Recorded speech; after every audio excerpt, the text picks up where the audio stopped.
నువ్వు నాకు నచ్చావు, మల్లీశ్వరి వంటి క్లాసిక్ సినిమాలతో మ్యూజిక్ చేసిన కాంబినేషన్ విక్టరీ వెంకటేష్, మాటల మాంత్రికుడు త్రివిక్రమ్ శ్రీనివాస్. సుమారు 2 దశాబ్దాల సుదీర్ఘ నిరీక్షణ తర్వాత వీరిద్దరి కలయికలో సినిమా వస్తుందనేసరికి అంచనాలు ఆకాశాన్ని తాకాయి. ఆదర్శ కుటుంబం హౌస్ నెంబర్ 47 అనే ఆసక్తికరమైన టైటిల్తో తెరకెక్కుతున్న ఈ సినిమా ప్రస్తుతం శరవేగంగా షూటింగ్ జరుపుకుంటుంది.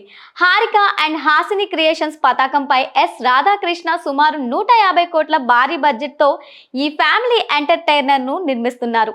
ఇందులో వెంకీ సరసన KGF frame Srinidhi Shetty heroine గా నటిస్తుండగా నారా రోహిత్ ఒక కీలక పాత్రలో మెరవబోతున్నారు. ప్రస్తుతం అన్నపూర్ణ స్టూడియోస్ లో వేసిన భారీ ఇంటి సెట్ లో కీలక సన్నివేశాలు చిత్రీకరణ జరుగుతోంది. ఈ సినిమా గురించి తాజాగా ఒక షాకింగ్ అప్డేట్ బయటకు వచ్చింది. ఈ ప్రాజెక్ట్ నుండి సంగీత దర్శకుడు హర్షవర్ధన్ రమేశ్వర్ తప్పుకున్నట్లు తెలుస్తోంది. ఆయన స్థానంలో త్రివిక్రమ్ ఆస్థాన సంగీత దర్శకుడు ఎస్ఎస్ తమన్ రంగంలోకి దిగారు. అర్జున్ రెడ్డి, యానిమల్ వంటి చిత్రాలకు అదిరిపోయే బ్యాక్గ్రౌండ్ స్కోర్ ఇచ్చిన నేషనల్ అవార్డు అందుకున్న హర్షవర్ధన్ ఈ సినిమా నుండి ఎందుకు తప్పుకున్నారనేది ఆసక్తికరంగా మారింది. త్రివిక్రమ్ మార్క్ ఫ్యామిలీ ఎమోషన్స్ కు తమన్ మ్యూజిక్ అయితేనే పర్ఫెక్ట్ సెట్ అవుతుందని భావించిన మేకర్స్ మళ్ళీ ఆయనకే బాధ్యతలు అప్పగించినట్లు సమాచారం.